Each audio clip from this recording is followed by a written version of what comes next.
और मारूंगा वो भी। और जो भागेगी ना घर से मुझे फोन करो, मैं अपने घर से बेदखल हूँ। मेरे सिर पर मौत मर रहा है कि यूरो 2.5 मीटर का कफन है मेरे हाथ में। यूरो 2.5 मीटर का कफन, मुझे तो मौत है। आज मिला मुझे 1.5 साल में और पेल दिया मैंने भाई साहब। अभी आप जिसे सुन रहे थे इसका नाम प्रदीप धीमन है। इसने कुछ ही दिन पहले यानी करीब एक दिन पहले ही बुधवार को दोपहर में एक कांड किया था और वो कांड सुनकर पुलिस वालों के भी होश उड़ गए थे। अब एक दूसरा वीडियो देखिए। कप्तान साहब तो आ रहे हैं, कप्तान साहब से तो बड़ा कोई नहीं है। कप्तान साहब को बुलाओ। हाँ, कप्तान साहब से भी बड़ा नहीं है कोई। मेरी बात कैसे बड़ा रोज 26 साल भाई सुनो, फिर आज ये इसे नीचे रख ले उस्ताद। तुम तो मेरे हाफ मर्डर करोगे, मैं तो फुल मर्डर करूंगा अपना। कौन बे? किस पे? तेरे पास खड़े हम पे है क्या कोई? तुम तो मेरा हाफ मर्डर करोगे, मैं तो फुल करूंगा अपना। बे यार क्यों? साहब से बात हो गई है इसकी। हाँ तो भाई उन्हीं के साथ जाऊंगा, सरेंडर उनसे ही हूँ मैं। बैठ जा। अच्छा तू एक काम कर, सुन। राम रास्ता कौन है? सुन ले मेरी बात, सुन ले।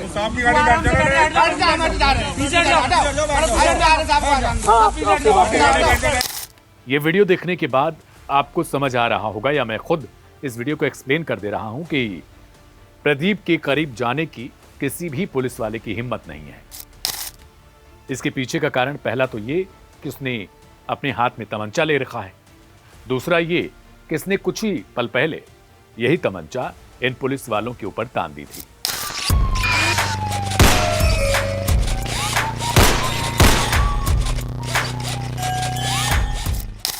ये कह रहा है कि बीते कल से ये भूखा है, खाना नहीं खा रखा है इसने और चलने की शक्ति नहीं है।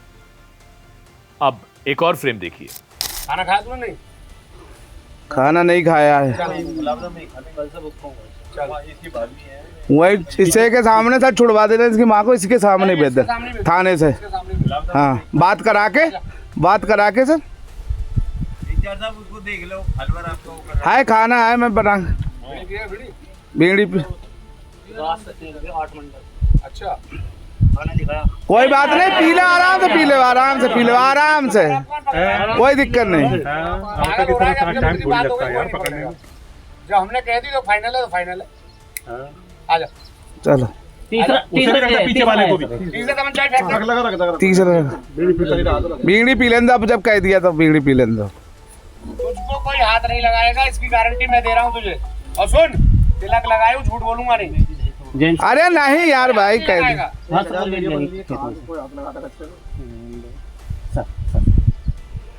नहीं सब ड्राइवर रहेगा बड़ी गाड़ी और देखो सजा हो जाओ। नहीं कुछ नहीं। अरे यार नहीं, इतना तो विश्वास करे यार। भैया रायपल के दूर मुझे पता। बाकायदा इसमें ये बीड़ी पिलाया जा रहा है, इसे पानी की बोतल दी गई है इसे, और पुलिस वाले बाकायदा इससे अनुरोध कर रहे हैं कि हम तुम्हें कुछ भी हार्म नहीं करेंगे, गिरफ्तार हो जाओ बस तुम। कहता है नहीं। इसकी अजीब सी शौक है, मंशा। कह रहा है कि मुझे गिरफ्तार करना है तो एसपी को बुलाओ। यानी ये दारोगा, डीएसपी, इन लोगों के हाथ से गिरफ्तार नहीं होना चाहता। ये कहता है कि एसपी को बुलाओ तब मैं गिरफ्तार हो जाऊंगा। मेरी 1.5 साल से किसी पुलिस वाले ने सुनी। पहले मेरी बात सुन ले, 1.5 साल पहले हम नहीं थे ना, हम थे कोई नहीं था। 2025 में नहीं थे, हम भी नहीं, कोई नहीं था। सुन, मैं सीओ मवाना हूँ।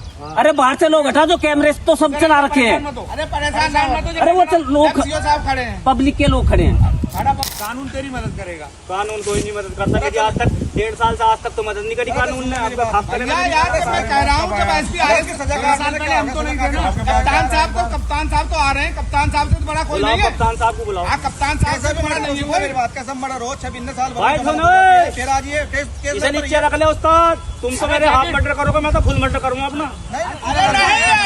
कौन बे? किस पे? तेरे पास खड़े हम पे है क्या कोई? तुम तो मेरा हाफ मर्डर करोगे, मैं तो फुल करूंगा अपना। उन्हीं के साथ जाऊंगा, सरेंडर उनसे ही हूँ मैं। और इसके पीछे का कारण कि किसी ने इसे बता रखा था कि अगर एसपी रहेगा तो वो तुम्हारे साथ कुछ गलत नहीं करेगा, वरना बाकी के पुलिस वाले रहेंगे तो हो सकता है तुम्हें एनकाउंटर कर दे। डर तो इसे एनकाउंटर का था। ये बुधवार को एक ऐसी घटना को अंजाम दे चुका था जिसके बाद पूरे जिले में इसके नाम की दहशत हो चुकी थी। नाम प्रदीप धीमन मैंने बताया। जो कांड इसने किया है उस कांड को ऐसे समझिए कि जिस व्यक्ति की इसने हत्या बुधवार दोपहर को की थी रामराज इलाके में मेरठ के, उसकी खोपड़ी तक अलग अलग हो चुकी थी। खोपड़ी के हिस्से यानी सिर के करीब 4 गोलियां इसने उस व्यक्ति को मारी थी। अब व्यक्ति का नाम भी जानिए, सुरेंद्र उर्फ सुनील गाबा। यह सुनील गाबा की फोटो आप देख रहे हैं जिसे गोली मारी गई। लेकिन इसके पीछे का पूरा कारण अगर आप जानेंगे तो वो पत्नी की बेवफाई है। एक हत्यारा जिसने बहुत अजीब तरीके से, मतलब बहुत दहशत फैलाकर उसने उस शख्स को मारा, सुनील को, सुरेंद्र को, दोनों नाम है उसका। मारने के दौरान आप सोचिए कि उस बाजार में किसी की हिम्मत नहीं होती है कि वो प्रदीप को रोक पाए। ये बकायदा ऐलानिया कत्ल करता है, यानी चिल्लाते हुए आता है और कहता है कि मैं इसको मारूंगा। सरे बाजार में कहता है बुधवार की दोपहर को, मैं इसको मारूंगा, अगर किसी को दम है तो वो आकर रोक ले। और इसकी हत्या करने के दौरान जितने भी दुकानदार होते हैं, जितने भी लोग होते हैं, वो दुकान बंद करके, शटर गिरा करके वहां से रवाना हो जाते हैं। सबने अपनी अपनी मोटरसाइकिल निकाली, अपनी व्हीकल निकाले, अपने गाड़ियों को निकाला और सब रवाना हो जाते हैं। बचता कौन है? 2 शख्स, एक तो ये मोटरसाइकिल पर, दूसरा वो सुनील गाबा। पत्नी की बेवफाई का किस्सा अब शुरू करते हैं और फिर आएंगे गिरफ्तारी पर। यह कहानी दरअसल करीब 1.5 साल पुरानी है। प्रदीप का कहना है कि वो अपनी पत्नी से बहुत प्यार करता था, लेकिन पत्नी को पसंद नहीं था वो। अब शुरू में क्या था वो ये दोनों ही जान सकते हैं। पत्नी ने इसको छोड़ दिया और कुछ ही दूर पे इलाके में एक सुनील गाबा नाम का है, सुरेंद्र कहते हैं उसको, उसके साथ रहने लगी थी और 1.5 साल से इन दोनों में प्रेम प्रसंग चल रहा था। प्रदीप तभी से बहुत नाराज था। सुनील को उसने कई बार मारने की धमकी भी दे चुका था और बार बार वो कहता था कि तुमने मेरी पत्नी पर कब्जा कर लिया है। अपनी पत्नी को बहुत गाली भी देने लगा था, बहुत कुछ कहने लगा था और कह रहा था कि पत्नी को भी मारूंगा, सिर्फ तुम्हें नहीं। लेकिन संयोग से दोनों की मुलाकात बुधवार को दोपहर करीब 12 बजे के बाद उस मार्केट में हो जाती है, रामराज इलाके में। एक गांव का नाम भी है। वहीं मार्केट में उसकी हत्या कर देता है। 2-3 गोलियां मारकर जब उसकी सिर में गोली मारता है तो गोली आर पार हो जाती है और बहुत सारी चीजें जो अंदर होती हैं वो सब कुछ निकलकर बिखर चुकी थी। इतनी विभत्स हत्याकांड को देखकर लोग बहुत चौंक जाते हैं और वहां से ये बकायदा चिल्लाते हुए निकलता है कि किसी को दम है तो उसको बचाकर दिखा लेना। वहां से जब ये पहुंचता है आगे तो एक वीडियो बनाता है 4 मिनट का और इस वीडियो में चिल्ला रहा होता है कि जो औरत भागकर किसी दूसरे के साथ जाएगी शादी करने के बाद, मैं उन सबका अंजाम ऐसा ही करूंगा। गालियां भी देता है बहुत तरीके की। और साथ में एक और चीज अगर आप सुनेंगे, मैं सुनवाऊं आपको फिर से एक बार, तो उसमें ये कह रहा है कि इसने अपने भाइयों के नाम पे अपनी पूरी संपत्ति कर रही है, यानी अपने घर वालों को बचा रहा है और कह रहा है कि मैं अब घर से दफा हो चुका हूं, निकल चुका हूं, मुझे निकाल दिया गया है, मेरा घर से कोई लेना देना नहीं है, लेकिन अब मैं अकेला हो चुका हूं और किसी की मुझे कोई परवाह नहीं है। अब मैं सबको मारूंगा।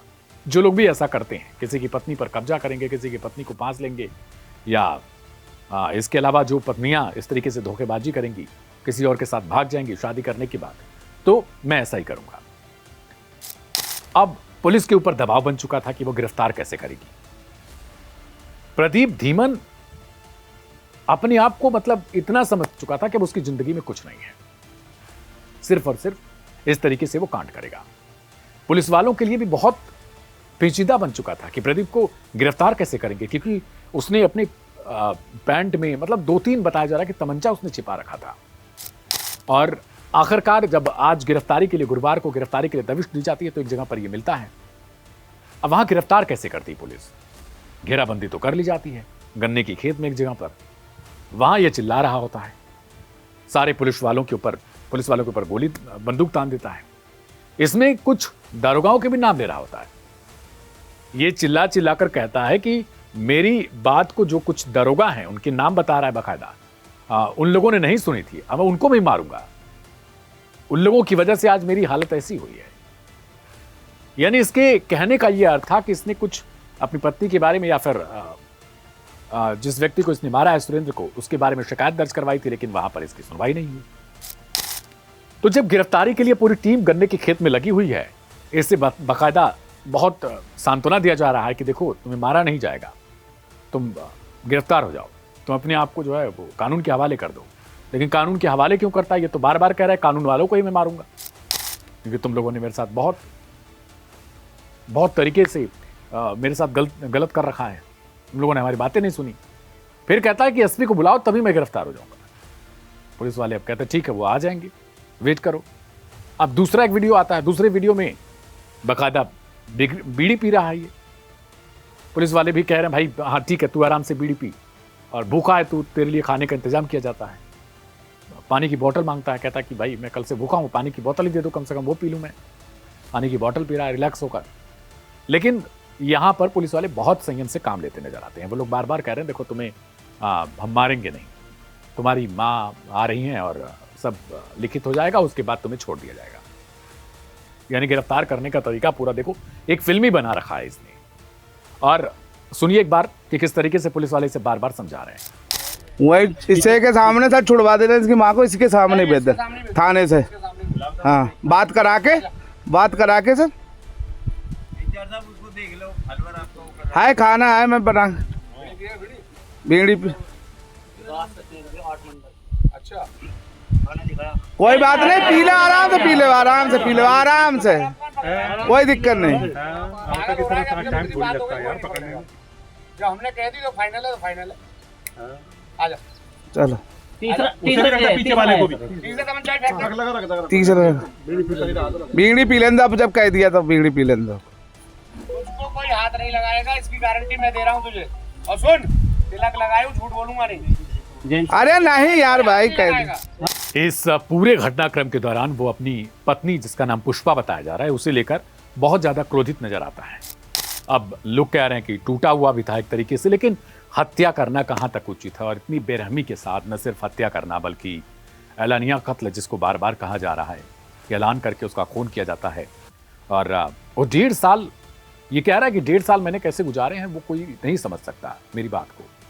लेकिन सुरेंद्र को जिसने मेरी पत्नी भगा कर ले गया, उसे मैंने इसीलिए मारा है क्योंकि उसने बहुत गलत काम किया।